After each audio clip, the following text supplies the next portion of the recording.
agir ensemble pour des organisations inclusives et performantes.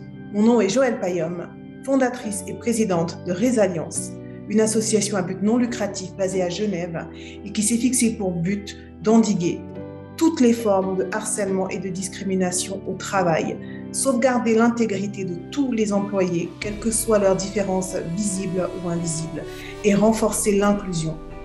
Nous avons réuni plusieurs voix pour porter haut et fort un message d'union autour de la notion d'humanité.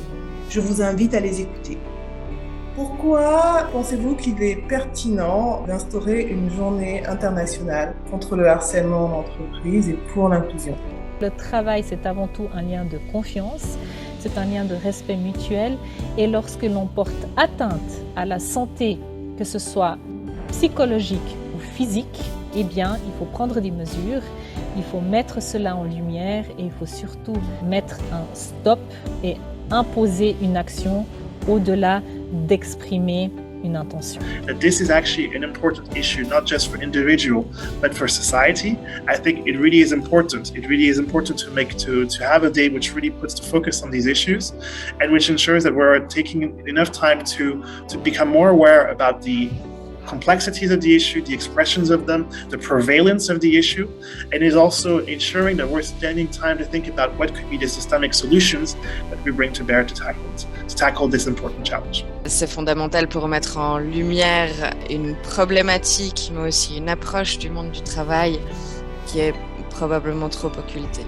Le problème est qu'en Suisse, la question est encore abordée de cette manière-là. C'est-à-dire qu'on considère encore que c'est à la travailleuse, j'emploie le féminin parce que c'est majoritairement des femmes, qu'il appartient à la travailleuse d'actionner au prud'homme son employeur ou son employeuse.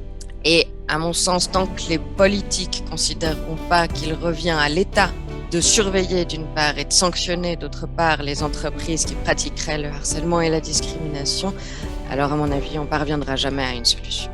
Nous sommes convaincus, à titre personnel et au niveau de notre fédération, qu'il faut absolument tout mettre en œuvre pour lutter contre toute forme de discrimination et de harcèlement au sein des entreprises ou au sein de la société en général. Donc c'est vraiment une mission noble, une mission essentielle et je vous remercie de lancer cette journée de sensibilisation.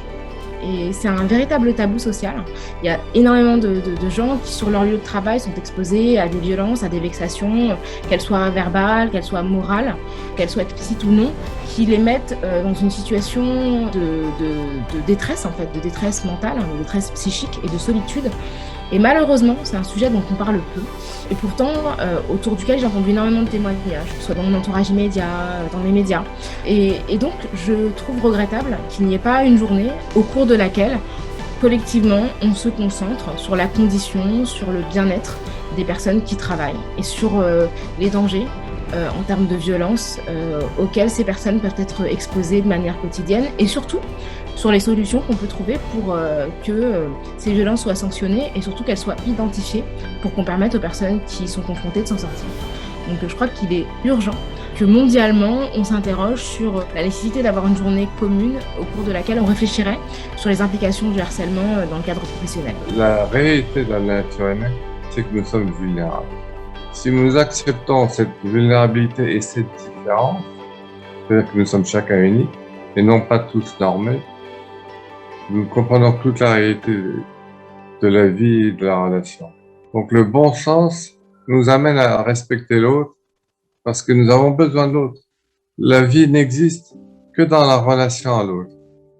Si vous aussi, vous avez été touché par tous ces messages, si vous êtes convaincu qu'il faut agir ensemble, maintenant, pour endiguer toutes les formes de harcèlement et de discrimination au travail, préserver l'intégrité de tous les employés, quelles que soient les différences visibles ou invisibles, renforcer l'inclusion, alors je vous donne rendez-vous tous les 24 mai afin de célébrer ensemble la journée internationale contre le harcèlement et pour l'inclusion au travail. Je vous dis à très bientôt.